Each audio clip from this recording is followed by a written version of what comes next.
Welcome back to my channel, Sheerline Finance, where we talk about faith, wisdom, and finance because they are aligned and they were never meant to be separated.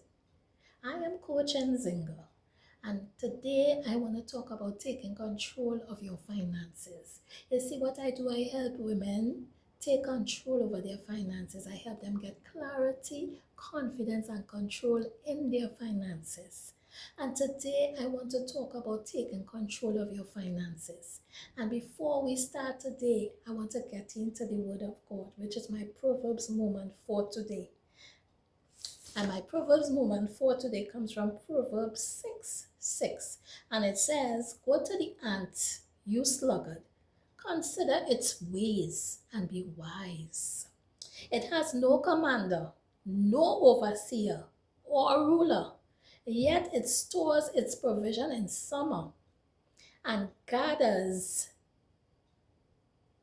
its food at harvest. It stores its provision in summer and gathers its food as harvest." Nobody don't have to tell the ant to gather and to store. Even the ant prepares and manages what it has. Control begins with intentional decisions, not just good intentions, but intentional decisions. Go to the ant. The ant stores in summer, so it will have a harvest to reap. You see, you reap what you sow. The ant stores in summer. How much of us store when we get our paycheck? How much of us put away something weekly or bi-weekly when we get our paycheck? How much of us don't have to wait for someone to tell us to save?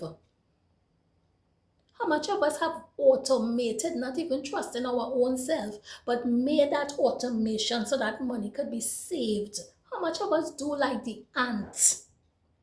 Are you doing like the ant? Are you gathering? So if an emergency comes, you don't have to swipe a credit card and put yourself into debt again.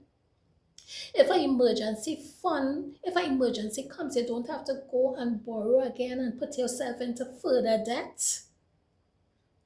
How many of us are doing like the ant? Nobody has to be over us. Nobody has to command us to do. But we are putting away that 10% every paycheck, or that $100, or that even that $20. Like last week I told you, it is about a habit, a building a muscle, getting disciplined. It's not about the amount. It's about building the discipline, building that habit, small savings at a time. So do not tell me today you cannot start small. You can start small. And today I want to talk to you about taking control of your finances. You see, money is a tool, just like a hammer. We use a hammer for a particular thing.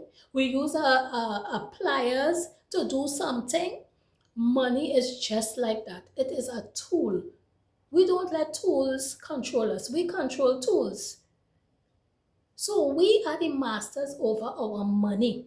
Money is not the master over us. So today, we need to get intentional, and we have to make intentional decisions about how we spend our money. Taking control of our finances, not allowing our finances to take control of us. So today I want to talk to you about that. You see, we feel like we work and we're not seeing our money. That's because of our decision making. I started this program in January, and I have a lot of videos. And if you haven't seen my videos, I will encourage you to go and like and subscribe and watch my videos. As this has been a journey, not just financial education, but taking you on a journey of becoming aware. That was my first video, becoming aware. You see, when you become aware and your eyes are opened, then you need to get intentional. And remember, at the beginning of the year, I told you guys to pause. Take some time. Pause. Plan.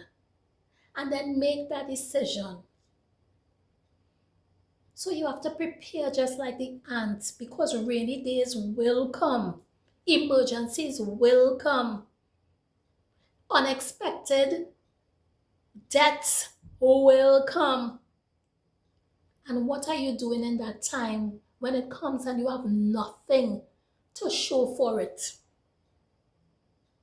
So let's take control of our finances today. And I want to talk to you about 3 ways to take control of your finances. Just 3 today. First, I want you to set financial priorities. What is your priority today? You see, not everything deserves your money.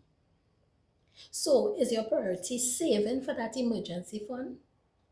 Is your priority going on a vacation?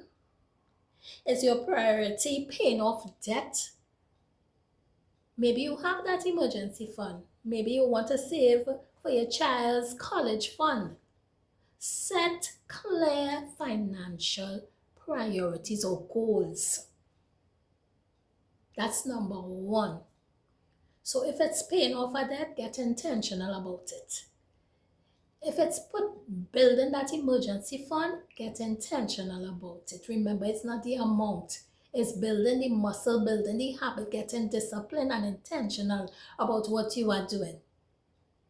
Number 2, we want to separate our essentials from our extras. Because some spending is necessary. Some spending is optional. So what do we really need and what do we really want? What we really need and what we really want are questions we need to ask ourselves before every spending that we do, every spending venture that we go on. What are our needs and what are our wants? And remember last week I spoke to you about if you want something, take about 30 days and delay it and see if you would want it in that 30 days. And if you spend something, if you want to spend and it's not in your budget, ask yourself, do I really need this or do I want it? And if I want it, let me take some time and see if I will have that same feeling. Because most of the times we buy in feelings. We buy in because we want to feel good, not because it's necessary at that time. So that's number 2. And number 3, we want to plan before the month begins. We don't want to wait until the money comes in. At the start of every month, we want to know our fixed expenses. We want to know our savings goals. We want to know what we want to plan ahead for. What are our priorities? What are our financial goals? So we want to plan before the month begins. Guys, this is very important because you need to give your money direction. Money is a tool, and you cannot use money to pound a nail. A hammer pounds a nail. So you know the tool that you have in your hand for what you need to do. You see, what you do buy today can become the foundation of what you buy tomorrow. What you do not buy today can become the foundation of what you buy tomorrow. So what are your goals? What are your financial priorities? Set those goals and focus, become aware, become intentional, become disciplined in your walk financially.